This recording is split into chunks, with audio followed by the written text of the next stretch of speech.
Hey, everybody, it's Scott Steen with winnersandwhiners.com coming to you with our weekend edition of Today in Sports Betting. And today, as is often our habit, we're going to take a look at the Sunday NASCAR Cup race. They didn't have a sponsor for the Cup this year. I don't even, it's a crazy year. It's the NASCAR Cup. And we're going to take a look at that with the one and only. He is my co-host. He's my co-hostess with the mostest, coming all the way from the East Coast of these United States, all the way from Long Island, New York. Let's say hello to Scott Reichel. Scott, happy Saturday, my friend. How are you? Thank you very much. Doing pretty well. Can't say there were many sports to actually watch yesterday. They had a bunch of throwback games on television that I was scrolling through.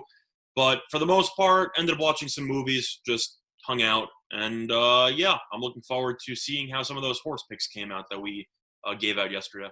I know you started your day with the opposite of a wake and rake. You wake and lost your money as in the German Bundesliga. What did you have, Scott? Yeah, so I don't like to brag, but I had Wolfsburg scoring a goal in the first half and the second half because Frankfurt entering the game gave up at least one goal in 10 straight halves. The team that they were playing against had given up the over in the opponent's matchups. And basically the game, I'm trying to remember the exact number. The last 10 games that Frankfurt had played have all gone over. Okay. So I figured Wolfsburg would score at least one goal and a half, probably finish with 2 or 3 goals. They had 14 shot attempts in the first half, scored 0 goals. Nice. And then they, of course, classic, they scored first shot attempt second half. Outstanding. And the game went over, but it ended up being 2-1 Frankfurt. So Frankfurt actually pulled off an upset there. But yeah, plus 190 for a team playing against an opponent that has given up at least one goal in 10 straight halves. I'll take that any day. So I thought the value was good. It just didn't work out. Stupid Wolfsburg. Happens. All right. Well, and our NASCAR race didn't go a lot better than that, as we took a look at the Wednesday night race from Charlotte, which ended up being the Thursday night race, right? Yeah, you had some rain that played a factor, which caused it to be delayed. Then you had rain the following day, and there were potential panics about it being pushed off to Friday, but luckily they got it in on Thursday, and rain didn't really play much of a factor. Never a doubt. So let's take a look. And normally we would have Winning Willie with us, but Winning, as his friends call him, is having a problem down Wi-Fi there. Wi-Fi is losing right now. That's how I'll phrase it. He might be Winning Willie, but he's got losing Wi-Fi down there in I don't know what Shotgun Shack, Mississippi, or wherever he lives. I don't even know where he's down there somewhere in the wilds of Mississippi. So he's having internet problems. It's possible he will join us here, but it looks unlikely. So we don't have to listen to how good his picks were, because he's the only one that actually had a decent pick as far as the outright picks go. Now we each put our feet in the fire. We made 3 picks. You had Truex, Kyle Busch, and William Byron. Not great. Byron might have finished top 10. I know he was top 10 late. I'm not sure if he finished top 10. I think he finished 12th. Yeah, that sounds about right. Truex was 9th. Byron was 12th. Kyle Busch was 29th. Willie had Chase Elliott at plus 550, which was a nice, a little winner for Willie. He also got on the Kyle Busch Express with us, and that did not go well. And he had Kevin Harvick, who did scrape by with the top 10 finish. So Willie had the first, 10th, and 29th picks finishers. And we've certainly saved the best for last, as yours truly had Kyle Busch, Alex Bowman, and his long shot of Clint Boyer. A nice 80-1 shot on the Emporia, Kansas native. The good news is Boyer had the best finish of any of my 3 drivers. The bad news is he finished 16th. So Kyle Busch came in 29th, and Alex Bowman finished 31st. And Jesus, if you saw that race, if you saw Alex Bowman just coming around turn 4 right into the wall, just by himself, no problems, didn't get caught up in anything, just slammed the wall, doing really well, running a great race, been in the top 3 most of the night. Felt great about that pick.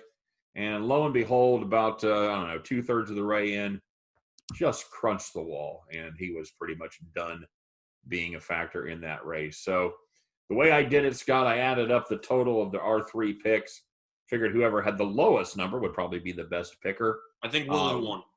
Willie did win, having the 1st, 10th, and 29th. That adds up to 40. You, not too bad. Kyle Busch kind of hurt you there. You had 9th, 12th, and 29th, while I had the 16th, 29th, and 31st best erasers, and that's a total of 76. So, truth is, even though the outrights didn't really work out, we're going to recap the matchups and all the props and stuff. I still made money on the race, so I'm really not that upset about losing so far in this winners and whiners imaginary pick circuit with no grand prize. So, we'll figure it out. The winners and whiners cup. Yeah. I had one matchup, and that was Jimmy Johnson to take care of business against Joey Logano. Yeah, we had a little bit of a beef on that one. I told you I was all over Logano, and you told me you were on Johnson, and worked out pretty well for me. Pat on the back. Worked out pretty well for me. Yeah, okay. Yeah. Yeah, that was a good pick. That was a good pick.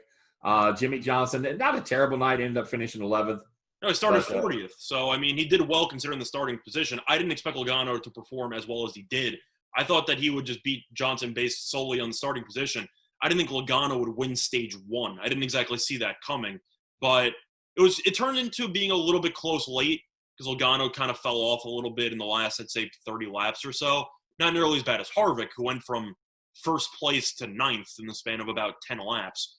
But, yeah, Logano performed pretty well. I didn't think Johnson did badly. But anytime you're starting 40th, you got your back up against the wall. Yeah, and Joey Logano actually led the second most laps of anybody. He led 42 laps.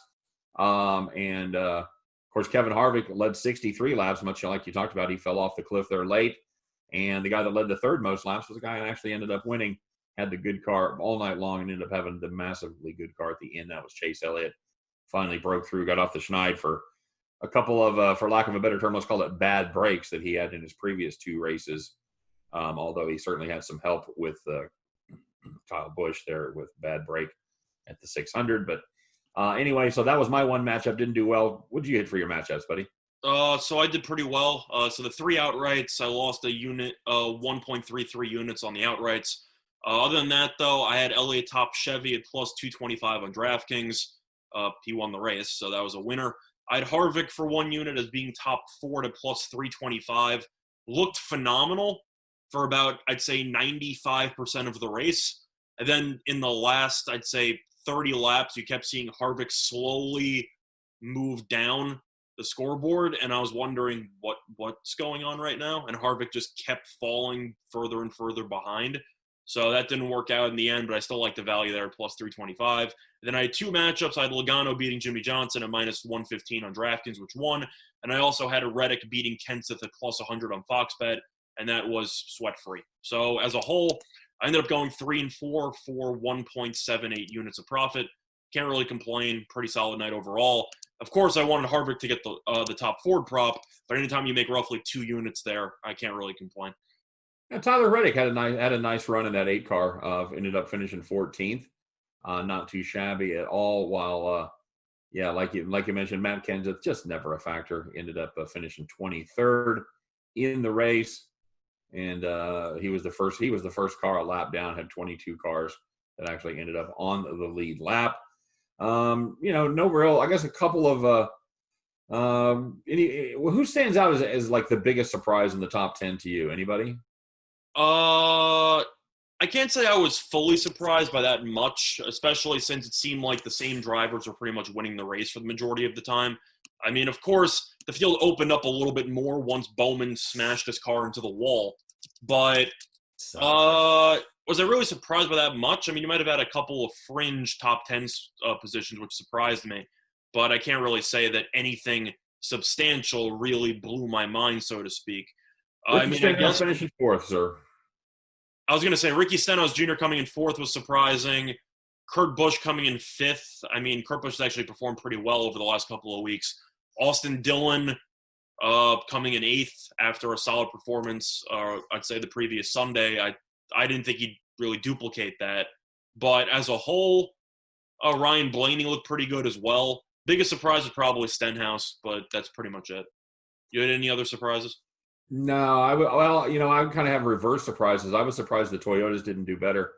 Denny Hamlin got in there for a second place finish, and Martin Truex was ninth. That was the only two that finished in the top 10 with the Toyota cars. Well, So, Kyle Busch pretty much imploded, so that is what yeah, it is.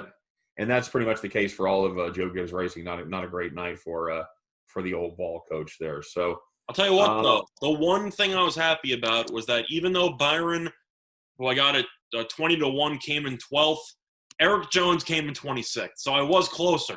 I was closer to cashing the underdog ticket. That wasn't close to being cashed with Byron. So I jumped ship apparently at the right time with Eric Jones. yeah, you got off the Jones wagon. I went You know, from I'm looking at this. I went from losing money with the long shot prop to losing money with the long shot prop. So really a big step in the right direction. I'm looking at the order of finisher. There's racers that I watched that whole race. I don't remember him talking about him one time. I don't remember Gray Galding.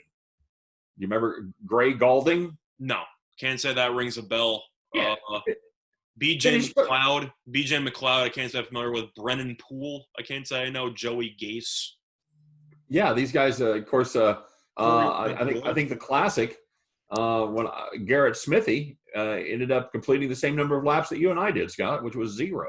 It happens. Wiped out on turn number 1. Nicely done there. I really feel you and I could have done that well. I feel like we could have brought the car down the straightaway, taken the green flag, and managed to hold on until turn 1. Probably. The one thing I did find impressive for all the wrong reasons that the Ford cars finished 15th through 20th. All Fords. Yeah. What does that mean? I don't know, but I feel like that's kind of impressive for some reason. Some good drivers in there. Not necessarily this decade, but you got your Ryan Newman, you got Clint Boyer in there. You got 6 straight Fords. That should get them a medal or something. I don't really know what that accomplishes, but that's definitely a unique thing that I've seen in race results. Maybe because I never really paid attention to it. But 6 of one car brand in a row. Yeah, that is kind of wild. Well, we're gonna move on and take a look at this race and tomorrow's race, and this is kind of the opposite of the races that we've just seen. We talked about how any kind of problem scraping up against the wall bends you out, puts you out of contention because of the aerodynamics. The aero package is so important. Now we're going to talk about a track where the aero package not that big a deal. It's going to be an unusual car that finishes without any damage in this race as the Bristol Food City 500 prepares to take center stage here on Sunday. This is I've talked about it all week long, Scott. This is probably my second favorite race of the year. I like the Bristol night race a little bit better, but I do like the Food City 500. I like this short track racing. I just think the barely controlled chaos is something to behold as you put 40 cars on a half-mile track and just let her rip. Are you ready for Bristol, buddy? I guess, but compared to the previous races, I don't think anybody's really ready for the style of racing we're going to see on Sunday. No, and it's something where, to me, your past performances is really going to come into effect, really going to come into play about how well you are able to stay out of trouble, keep your car running. And I look, not only when I look at past performances, I look at how many, top 10s, top 5s, of course, victories that they have. But I want to know how many races they finished. I want to know how many times that they were unable to complete the Bristol the race there. And that's definitely one thing about Bristol in general is the fact that your plays can look really good for the first half, and next thing you know, you got a massive wreck involving roughly a third of the field, and then your dream ticket is pretty much ruined. So Bristol is definitely, I'd say, a little bit more volatile in terms of betting because any accidental clipping could result in half the field being wiped out in the span of about 20 seconds. So right. You have to be a little bit careful when it comes to, as you just said, if you have to handicap how often the driver finishes the race, then that gives you a pretty good indication of what to expect with this racetrack. Because whichever driver can do the best bobbing and weaving out of any of the many cautions we should see on Sunday, usually I'll have a pretty good chance to finish in contention. So that is one way to, factor it in this race. Absolutely right. So we don't have we reached out to Willie to try to get his 3 picks. I don't have any picks from Willie as of yet, so we'll get back to that if we need to. But Scott, go ahead and kick us off. What do you got your eye on there for tomorrow? Okay, so first of all, based on past results, there's a reason why Kyle Busch is the favorite at roughly 4-1. Am I taking Kyle Busch? No. I know that he has won. I forgot what he's won 3 of the last 5. He's got 8 wins total, and he has won 2 of the last 4. So it could be 3 of the last 5. I think he's won 3 of the last 5 as well as 2 of the last 4. At the end of the day, Kyle Busch really hasn't looked good in the I'd say in the Prime Series. He's dominating the Xfinity Series and stuff like that. But if you looked at his recent results, pretty underwhelming. And I know that he's been very good here historically.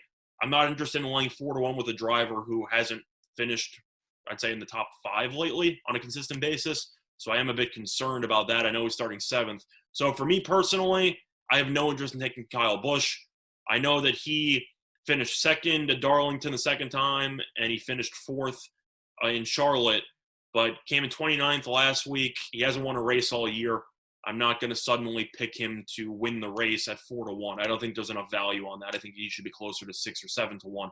So for that reason, the first pick I'm going to have out of my 3 for the outrights, I like Danny Hamlin at plus 850 on FanDuel. He's starting 10th, pretty good starting position. I know he's going to be without some crew members, but he came in 2nd last week without them anyway. He's 5 top 10 finishes in his last 7 Bristol races, and he also has 4 finishes in the top 5 out of his last 7 Bristol starts. So he's been phenomenal here. And I think at plus 850 after winning the race 2 races ago and finishing, or not 2 races ago, after winning the race, was it 3 races ago, and also finishing 2nd. Lately, he's just been in very solid form. And yeah, I really can't say no. He's finished in the top 5 in 3 of his last 4 races in general. And I just think he should perform really well here. So Danny Hamlin is my first pick at plus 850 on FanDuel. Do you want me to give the other 2, or you want to just alternate picks here? No, we'll alternate picks. Yeah, I like the Denny Hamlin pick is not a bad pick at all. He's run this track 28 times. That's the other thing I look for experience on this track, because there is no other race like it, with the exception of maybe Martinsville, which I don't even know they were still run Martinsville. I know that they. I think so. I know that when they did the schedule, they gave Kansas a 2nd race, and I know they took away some of the races. I think Martinsville might have been one of them. So there's not a lot of short tracks left on the schedule, and for that reason, you've got to kind of look at the guys that have some experience. Denny Hamlin's made 28 starts here. He's finished in the top 10 in half of those starts 14 times. He's won it twice. 9 top 5s. Good, solid race driver. Done well lately. He has 1 win in his last 4 starts. He has 2 top 5s and 2 top 10s. He's finished in the top 20. Are you talking about Bristol? Are you talking about Bristol or in general? Because I'm pretty sure he's talking about Bristol. Yeah. Okay. Yeah. He's pretty much been consistent wherever he's gone. But Bristol has always been one of his, I'd say, personal best racetracks. So at 8.5-1 there, I think that's definitely worth a shot.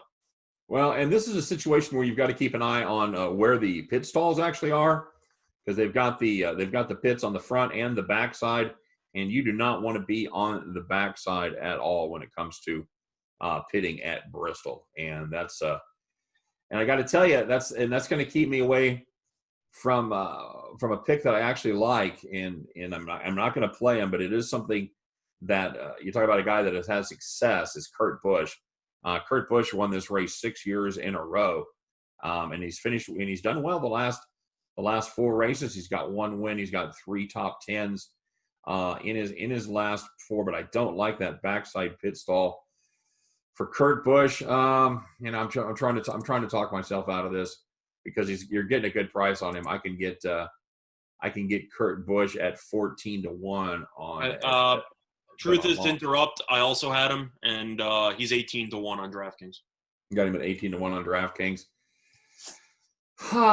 You know, yeah, I've talked myself into it. I'm gonna take Kurt Busch at 18-1. That's I gonna be always that's take one long shot. You know me. I always go with two somewhat favorites, and I always take the one long shot, and 18-1. I think anything over 15-1 is a technical long shot if you want to make yeah. I think, and I think for our record, I was gonna actually talk to you about that. I think for our contest, I think we need to have everybody take at least one long shot. If you wanted to find it at 15-1 or better, that's fine. I was going to talk to you about parameters for that. I think 15-1 works about right. I thought about 10-1, but yeah, 15-1 I think is a legitimate long shot, and I'll take him at plus 1800 for Kurt Busch. So I'll take one. I'll take one of the Busch boys. I was considering Kyle Busch just to fade you. So yeah, go ahead. Give me your second pick, bud.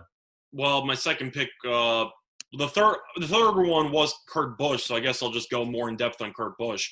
Yeah, I go ahead. know that you just mentioned that the actual pit stop that he's at isn't the greatest. He's starting 12th. He was in the two Bristol races last year, came in second and ninth, respectively. He has 6 wins and 38 career starts at Bristol. He's got 12 top 5 finishes and 20 top 10 finishes. Simply put, he shouldn't be 18-1. I know that you can argue about the pit stop and how he might not actually win the race. I think we can agree that 14-1, maybe even 12-1 probably sounds better, at least more accurate. I think Right. 18-1 is a little bit too much value.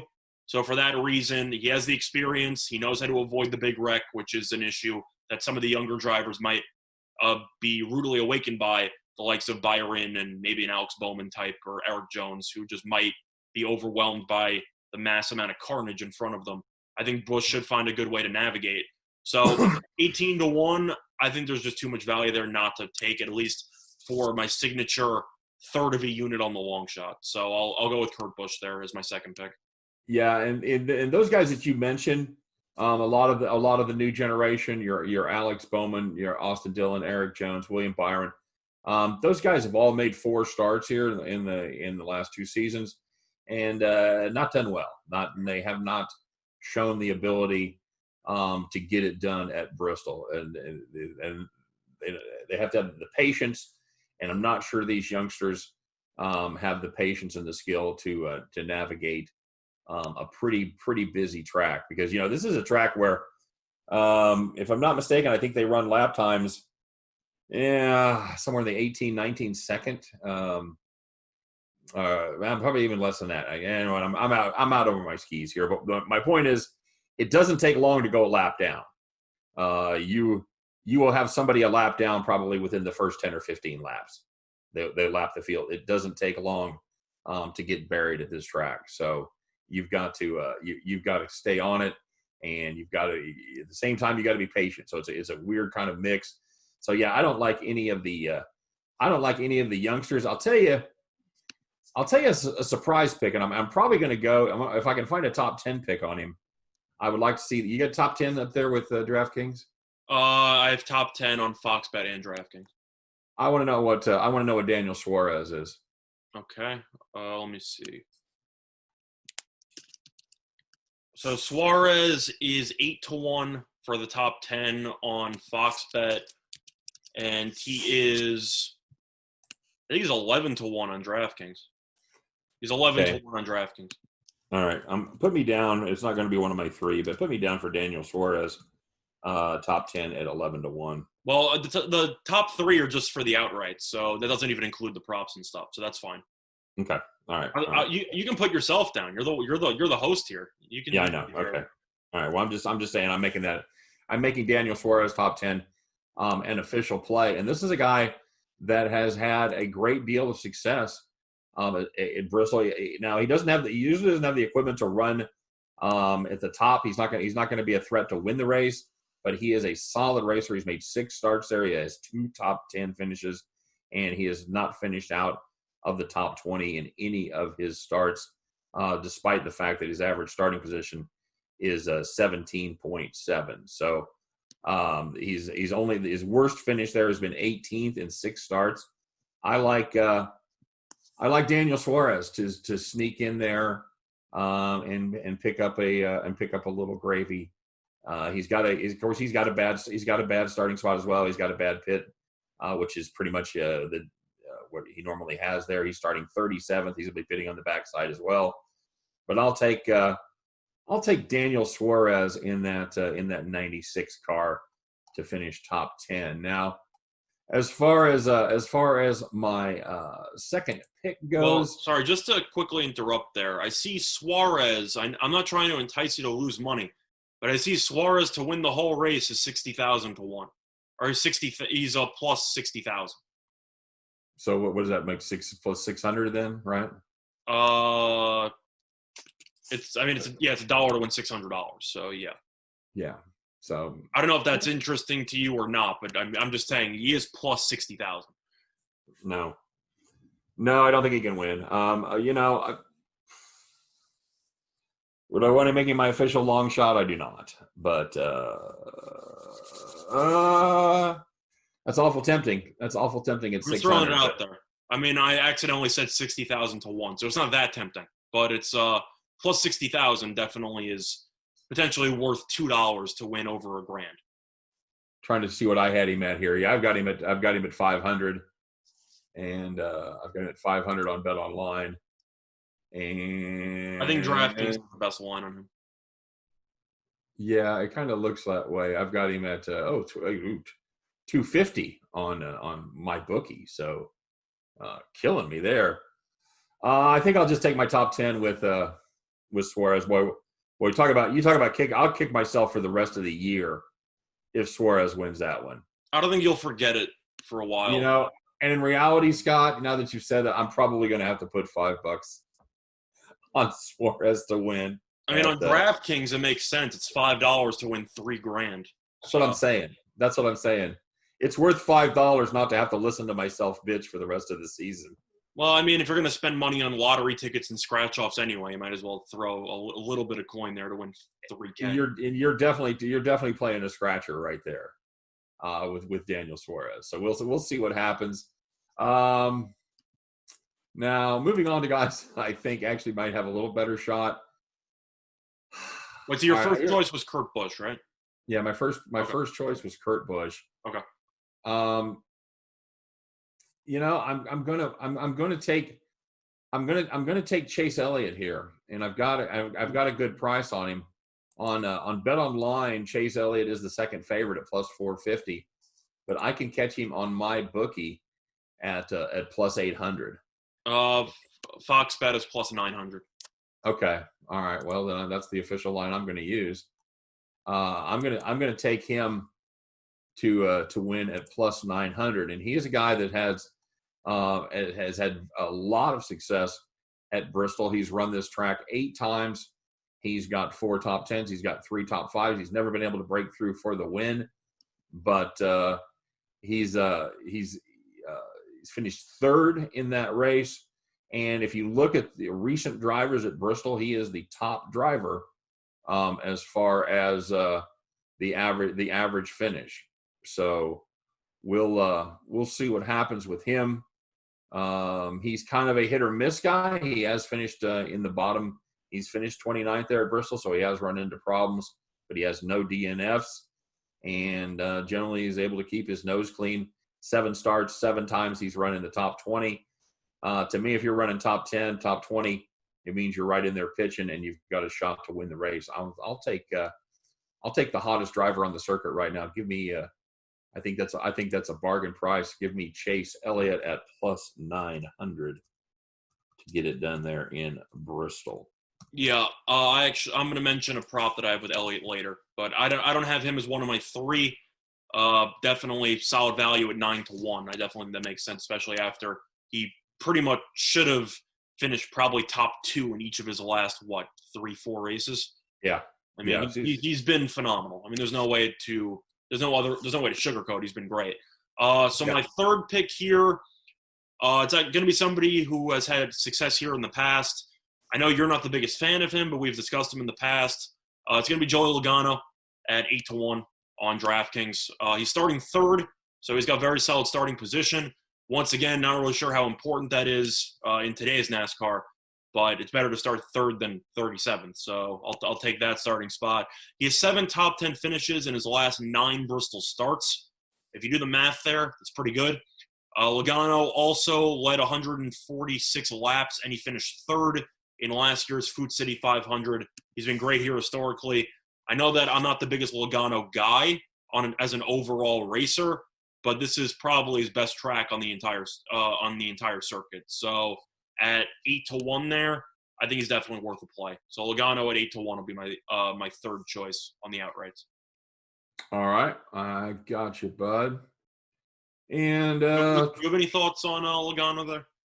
he's a guy that has really learned how to race at Bristol. He struggled in the beginning, but he has really come on over the last couple of seasons. His last 4 Bristol starts, he's got 2 top 5s, 3 top 10s. He has not finished out of the top 20. He's led 240 laps in 4 races, which that's pretty darn impressive. I don't hate Logano here. That's the rare case of a youngster that is got it figured out a little bit there. And he's a youngster in years only. He's been racing.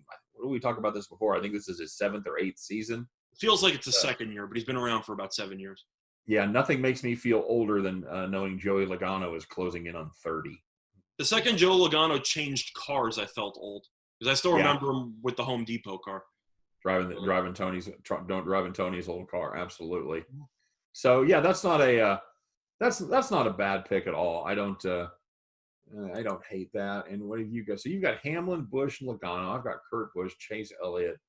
We both have Kurt Busch. That's pretty much the only overlap that we have so far. But you haven't given out your third pick yet. No, I haven't, and I'm just trying to look at the. I want to believe in Kyle Busch, but I just don't. He's so good here historically, but he has looked. I mean, he's been close. He hasn't won a race all year, and at 4-1, I don't know what lines you have. I see 4-1 is mostly the lines that I see available. I've even worse than that. I've got him at plus 350 and DraftKings is 3-1. So I think 4-1 is the best line. Is it really? Yeah. Question though: is it ever worth taking a driver who hasn't won all year at 4-1? Probably not. Well, if there was a driver to take, it'd be Kyle Busch. Wouldn't you agree, though, Kyle Busch should probably be closer to 6-1 just based on his success this year? Or do you think that this is somewhat correct because of how dominant he's been here in the past? I think if he's not named Kyle Busch, I think he's 6-1. I think you're getting I think you're probably paying about 40% value based on the name. So I can't take him just based solely on the number that you're getting. I agree with you. I think he should be around 5.5, 6-1. Yeah, that's not bad. I'm looking for Right, so you're not picking Kyle Busch as your third. I'm not going to take Kyle Busch. No, I just don't think there's enough value there. I'll tell you who I'm looking for, and I can't find him. It's Kyle Larson. I think it's understandable why he's not there. Is he not making the start? Oh, duh. Sorry. Yeah. Sorry. If you mean Matt Kenseth, then maybe. I didn't. I meant Kyle Larson, but he was just showing up on the stat sheet there.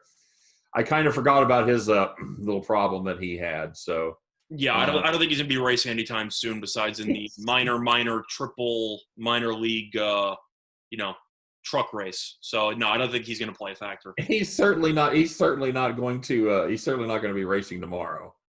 No question about it. You know what? I'm going to go back to the well. It's going to be long shot Sunday for me. Okay. I'm going back to the well on Clint Boyer, buddy. Okay. He's run well. He's run top 10. He's been very consistent his last few starts there. Good racer overall. He's made 28 starts at Bristol's. He's got 15 top 10, 7 top 5s. He has never won. So you know what that means, Scott? It means that you think he's due, but he's probably not. Is that what that means? We're going to illustrate the gambler's fallacy. Clint Boyer is due, my friend. He's absolutely due. What number do you have for? I've got him at. Let's see. I've got him at 25. Yeah, I see 25. That's the best line I see. Got him at 28 on Bet Online. Okay. All right. So I'm locking that up. Boy, don't everybody rush on these picks at once. Okay. Boyer at 28-1.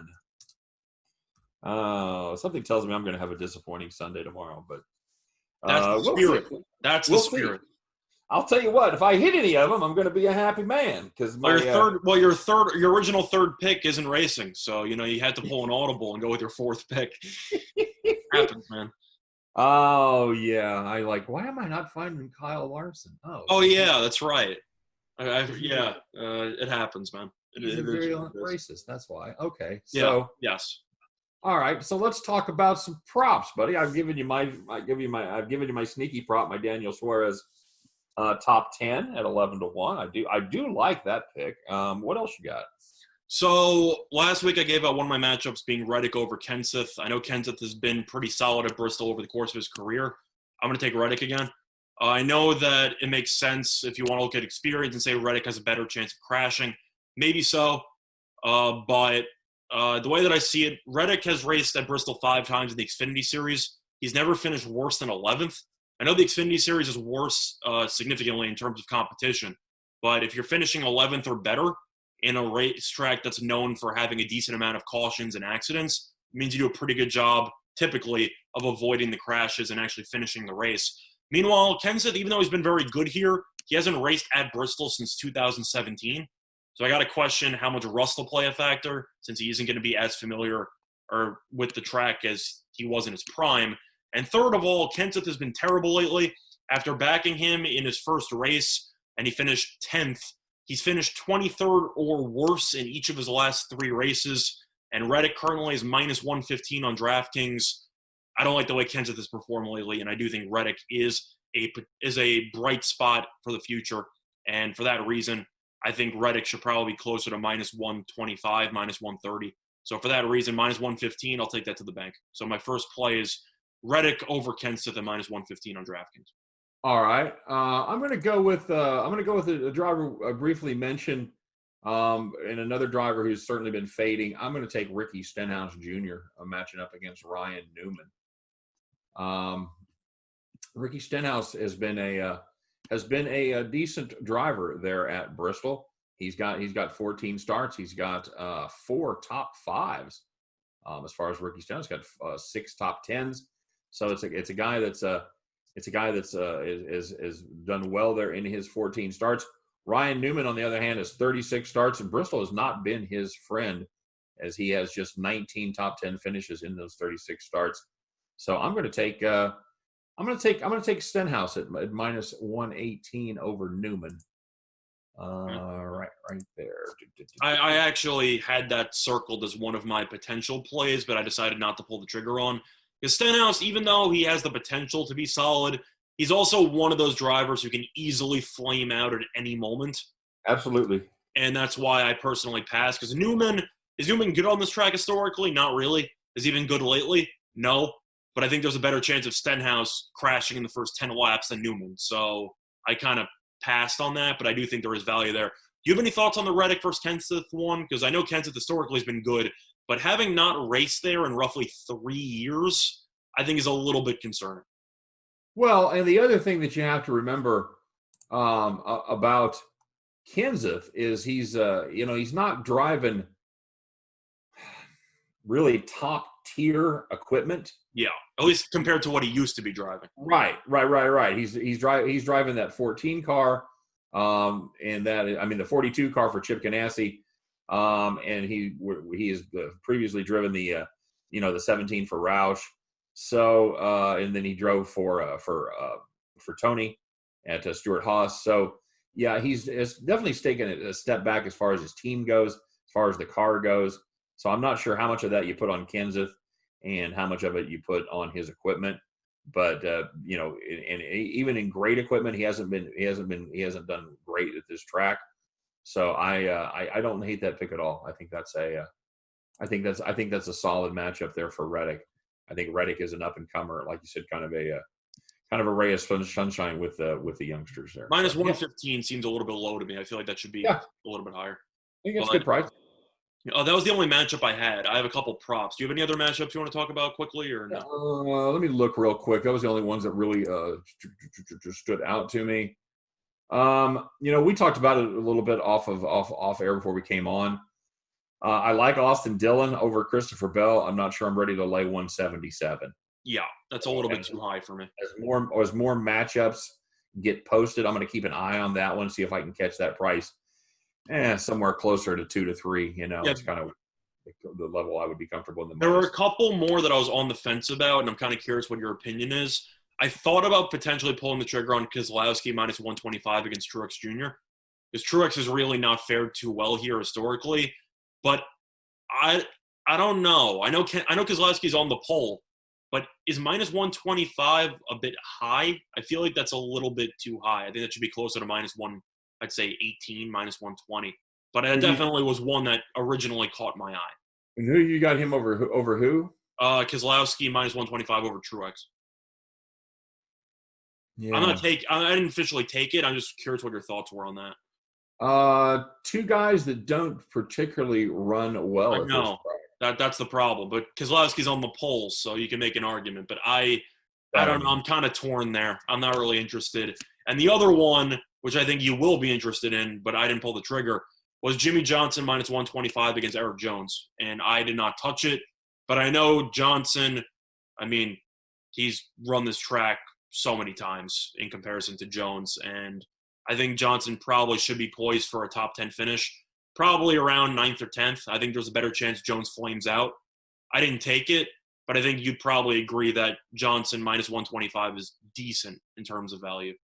Yeah, I don't hate that. I don't like Eric Jones at this track. I do like the experience of Jimmy Johnson. This is a race that I'm going to tend to lean towards the more veteran racers when it comes to matchups go in most situations. And Eric Jones just has not been good. Doesn't qualify well here. Doesn't run well here. Jimmy Johnson is like I said, a ton of experience, and there's no substitute for that. Well, for the starting positions that people know, Jones is starting 15th, Johnson starting 24th. So they're not that far apart. Of course, Jones has a little bit of an advantage, but I don't think that's going to mean much. Historically speaking, Jones has been very underwhelming on this track. And Johnson pretty much has been dominant on almost every track because he was the best driver in NASCAR for roughly a decade. So, I might pull the trigger on that. The more that I think about it, the more I actually like the play. But Eric Jones, I feel like, is just going to be a thorn in my side if I bet against him. So, I don't know. What do you think? Would you play that or no? I don't. I'd like it better about 118, 120. That's what I was saying. I think 125 is a bit high. It's a little high, but I like Johnson there. Yeah, I think that's a good play. You gonna play it? I don't know. That 125 is upsetting, but realistically, yeah, I'll put it down. I was originally on the fence. The more I thought about it, I really think Jones is going to crash at some point, and I think Johnson should finish probably somewhere around 8th. And I think that's a pretty fair finishing spot for Johnson. Yeah, I think he's a top 10 there. Yeah, I agree. That's a price that may be a little more competitive as some of the other sites put their matchups up there. So we'll see how that goes. I know you're a big fan of manufacturer props. Scott, you got any manufacturer props for this one? Yes. So looking at some of the manufacturers, I got 2 that I'm going to talk about. Going back to the well on the Chevy, I'm going to take Chase Elliott at plus 170 to be top Chevy. As you said before, reason why you took him on the outright, he's been very solid here historically, and he has dominated just all the other Chevys on the circuit within the last, I'd say, month. The one exception was the crash that Kyle Busch spun him out on, but he was top 2, and he might have won the race at the point. So he's been fantastic. He should have probably won the prop each of the last 2 weeks. He was top Chevy, but you had the whole Jimmy Johnson disqualification fiasco. But he has by far been the best Chevy. So I'm going to take that at plus 170. I'm still not sure how that isn't roughly plus 120 at this point. Elliott's been that much better than every other Chevy on the circuit. So plus 170 is a gift. And secondly, is it going to be a little bit of a hedge on Hamlin, but at the same point, I'm going to take Kyle Busch at plus 140 as being the top Toyota. I don't know why you wouldn't just take him being top Toyota instead of winning the race. Winning the race is roughly 4-1, 3-1, depending where you shop around. You can get roughly half that to be top Toyota. And you have Hamlin, who's been solid here, Truex, who's been awful here, Jones, who's been terrible here, Bell, Suarez, who you mentioned, and Timmy Hill. Level competition, definitely not great. Kyle Busch at plus 140 looks like a pretty solid steal there. So for the two manufacturer props, I like Elliott at plus 170 for a unit for top Chevy, and Kyle Busch as top Toyota for plus 140. All right. You have any thoughts on those? Duly noted. I like both of those. I think I especially like the Toyota prop. Denny Hamlin, I think, obviously is your competition there. But I have him winning the race, so that's why it's my borderline hedge on that. Right. Yeah, that's really not even a borderline hedge. That's pretty much it. Yep. Okay. Yeah, I like that. Elliott. Anytime you're catching Elliott plus 170 to be top Chevy, that's hard for me to pass up. I mean, you have to wonder who he's competing with. And I know that we talked about Kurt Busch, but we mentioned the pitting and how that could be a potential issue. But he's second option at 5.5 to 1. Alex Bowman, we both aren't sold on this track. Jimmy Johnson at 7 to 1, potentially right. dark horse candidate. But for the most part, Elliott is the clear front runner, and I'm not sure how he is not somewhere around plus 130, plus 120. Yeah, your main competition there is going to be Austin Dillon and Kurt Busch. Of course, we throw Ricky Stenhouse in the mix there. You got Byron in the mix. Dillon's 18 to 1 on that prop, so the bookmakers don't really like Dillon at all for the sake of the top Chevy. So right. I'm going with Elliott and Busch for those two respectively.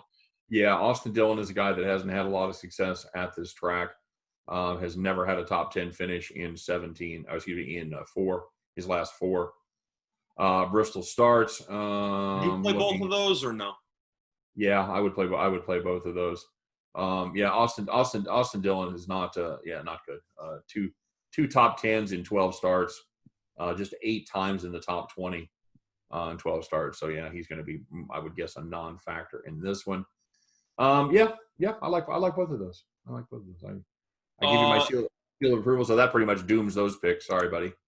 It's all good. There's actually one other prop that I'm looking at here that I actually just noticed. There's going to be a foursome prop here that I actually do like. It's a foursome on DraftKings. It's Group D. It's Clint Bowyer, Will Byron, Matt DiBenedetto, and Almirola. And I like Bowyer to win that foursome at plus 225. Do you have any thoughts on those? But we talked about the younger guys. I know they usually struggle here. And I think Bowyer has the makings to be a potential top 10 finisher. And I think Byron's going to crash at some point. DiBenedetto is okay, but he hasn't really done much this year. And Almirola, we've talked about previously being a pretty underwhelming driver. So Bowyer plus 225, I'll take that to the bank. Okay, I got you. Do you like that one? Yeah, obviously I like that pick because I took Bowyer as my long shot there at 28 to 1. Yeah, I just noticed it. I think that's definitely worth it for the value. Yeah, it's been a good track for him. I know you're not a Byron fan. I like Byron in the future, and I took him as an outright to win last week. But historically speaking, on this track, I think he's in for a pretty long afternoon. Yeah, I would agree with that. Yeah, I think you've got some solid picks there, bud. So, like I said, I'm sorry to jinx those. Oh, good. We'll recap those sometime next week, and we'll see how much you actually jinxed me. So yeah, I don't think we have a Wednesday race this week, if I'm not mistaken. I think we go to where do we go? Atlanta next week. Yes, we're going to Atlanta next week, and that will be on Sunday. There is no midweek thing, so I guess we'll have to wait till next Saturday, I guess, to recap NASCAR. But we'll hopefully have Willie back to do that. Do you have any more plays, by the way, or are you pretty much done? Because we can start the recap if you want. Yeah, I'm looking at any of the matchup stuff that gets my attention. Again, Bowyer over Byron minus 143. a lot of these numbers, I just don't like the price, buddy. I got to be honest with you. That's the reason why I've been kind of going outside the box, because I feel like the lines that I found are decent value, so I've been kind of targeting those. I mean, you can piggyback on some of my picks if you want. I mean, I know you like Boyer and the foursome I just mentioned. Yeah, and then of course then I end up putting all my eggs in the Boyer basket. So Yeah, it's true, but plus 225 is a pretty solid deal there. yeah, you're right. Yeah, I'm gonna call that good for now. Okay. And, so do you want to start the recap and then we'll take it from there? Yep. Let's go ahead and recap. I'll kick it off. I got for my three. I've got I've got some long shots here. I've got Kurt Busch plus 1,800, Chase Elliott plus 900, and Clint Boyer at plus 2,800. And we'll probably taking a look at Daniel Suarez. They're going to be unable to resist that at plus 600 to 1.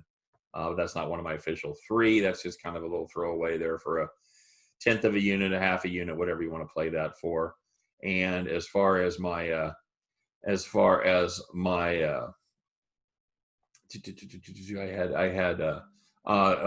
a top 10 at plus 1,100 there. I think that's a good price right there. And I've got Stenhouse over Ryan Newman at minus 118. Those are going to be my plays for the Bristol race. How about yourself, buddy? What do you got going? Okay, so my three outrights, I got Hamlin at plus 850 on FanDuel for half a unit, Logano at plus 800 on DraftKings for half a unit, Kurt Busch at 18 to 1 on DraftKings for a third of a unit. I got Reddick over Kenseth in a matchup prop at minus 115 on DraftKings. I ended up pulling the trigger on Jimmy Johnson at minus 125 in a matchup prop against Eric Jones. That's also on DraftKings. I got Boyer in the foursome with Byron, Di Benedetto, and Almirola at plus 225 for Boyer there on DraftKings. I also like Kyle Busch plus 140 top Toyota on DraftKings, and Elliott at plus 170 top Chevy on DraftKings. So yeah, more plays than I usually have, but for the lines available there, I think most of them, if not all of them, are pretty solid deals. Yeah, I probably like Elliott being the top Chevy at plus 170. I just think that's a good price for the hottest driver on the circuit right now. I'll take that one. I like all those picks though, but I especially like that one the best. So there you go. All right, bud. Well, now all we have to do is sit back and watch and count our money. Hopefully. So we'll see. Hopefully it all works out. Speaking of counting our money, we're going to head off to Churchill Downs, watch those races today on America's Day at the Races, and see how our horse picks went. You and I we're certainly expanding our footprint here, brother. Little horses, little NASCAR, having fun. I'm having fun. I've got to be honest. When the actual more traditional sports for us come back, I'm going to miss the ponies and the cars a little bit. I got to be honest with you. Well, you can still bet it on your free time, so nothing's really stopping you. That's true. And plus, you got UFC tonight, so you got a decent sports card in the works. That's right. That's UFC tonight, so should be a blast, everybody, and have a great weekend. Scott, you got big plans for the weekend? You got anything going on up there in Long Island? No, but I will be watching UFC and NASCAR. So that's. Have you gotten out about yet? Have you gone anywhere? Not really. Pretty much all the restaurants are still closed locally in the area, and no, it's been warm outside. I've mostly just been sitting outside and falling asleep in the sun.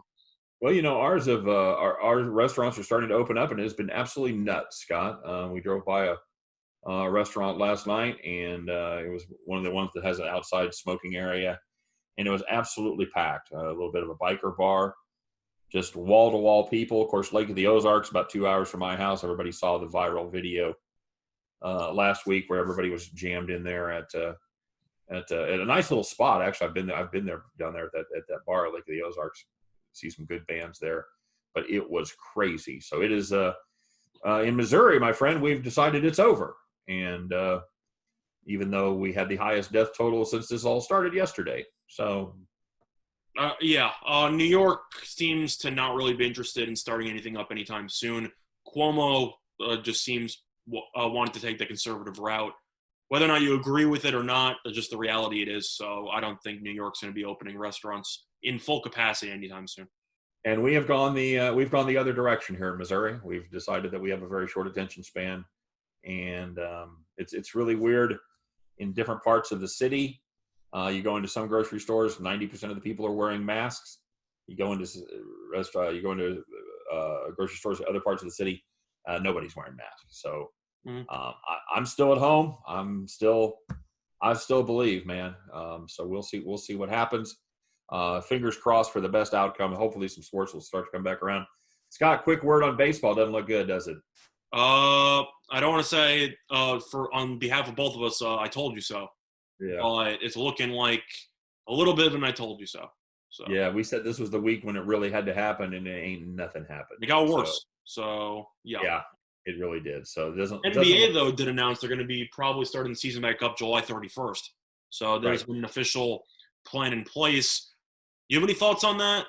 Do you think that's a little bit too far in advance? I heard July 31st, and I thought you're looking at early July, and it turned out to be late July. I was a little bit surprised by how late they plan on starting. You've got to give them time to get back in shape. I get that. Yeah. So, I understand why it was late. Maybe I was just wishful thinking, hoping it would be early July. I just didn't expect them to have a plan and then say, oh, by the way, 2 months. I think that my hunch is that they're probably trying to put that off as long as possible, just to hope that maybe the virus starts to burn itself out and run its course a little bit. And that would be my hunch, that maybe they're hoping they can get fans and stuff like that. Maybe for the finals, something like that. You can start to put some fans in. I know college football is starting to send out notifications to their fans about going to have some fans in the stands for football. I know it's going to be a smaller percentage, usually around, I think 20%, 25% seem to be. Yeah, 25 to 50 is what I've seen. So we'll see how that goes. We'll still see what the NFL plans to do with their fans. Yeah, I don't know, bud. It just doesn't look good for baseball. I think we're going to be. I'd be happy to see baseball in 2021. I'm not sure it'll be back next year. I'm not sure that this labor problem, these guys won't just end up shooting themselves in the head. That's a lot like the old poker saying, when you fire those bullets, fire the first one in the air, fire the second one in your foot, and you fire the third one in your head. Mm-hmm. And I think that there's a good chance that Major League Baseball is right in the process of checking the chamber to see if they've got a gun left to fire at their head. Because, honestly, you go 2 seasons without baseball, dude. It wasn't exactly like they were crushing it before. So I think their position in the pantheon of American sports could be in real danger if they don't play next year. But I think hockey could potentially overtake them, but that remains to be seen. Yes, and I think the NBA could fill that void, start their season later, and end up finishing up, in August, right before football season starts. Well, the truth is that long-term, baseball's kind of screwed. And the reason why I say that is because since the NBA and the NHL are most likely going to finish their seasons in August, that means from now on they might start their season in December. And what that means is that you pretty much have NBA playoffs and all the rest of the regular season, or at least I'd say the second half of the regular season, exclusively against baseball. And I think we all know that baseball's going to get murdered in the ratings. Yeah, and even a guy who's not a hockey fan, I will watch the NHL playoffs. I enjoy the atmosphere of the playoffs. I enjoy the, a lot of times the sudden death kind of aspect of it. Mm-hmm. So yeah. Not looking good for baseball. That's all I'm saying. I love baseball. I'm a huge baseball guy, but you can't just keep. It's like a battered spouse. You just can't keep beating up on people and expecting them to come back to you. At some point, they're going to take the kids. They're going to a shelter, and they're going to look for the NBA. So we'll see. But that's a freak out for another day. We'll just freak out for baseball this year, right now, and see what happens in the future. So, all right, bud. We'll have a good weekend. I think we put out some fine picks there. Hopefully, everybody will enjoy our picks. Hopefully, everybody will enjoy the race. Have a good weekend, Scott. Stay safe, and of course, to all of you, please stay safe. Please make nothing but winning wagers. We appreciate it. And we've given you some stuff out there. I think you guys should grab a tail and follow us to victory lane. All right. So for myself, for Scott Reichel, for all of us over here at winnersandwhiners.com, of course, as always, don't forget to check out winnersandwhiners.com for all of the great content on a daily basis. not just NASCAR, but they've got horse racing and they've got everything up there. So check out winnersandwiners.com, our sister site over there at statsalt.com. He is Scott Reichel. I am Scott Steen. We're with Winners and Winers, and we thank you guys for watching us. We're taking tomorrow off, of course, and we will be back Monday with more action on Today in Sports Betting. Take care. Stay safe. We'll see you next time. Bye.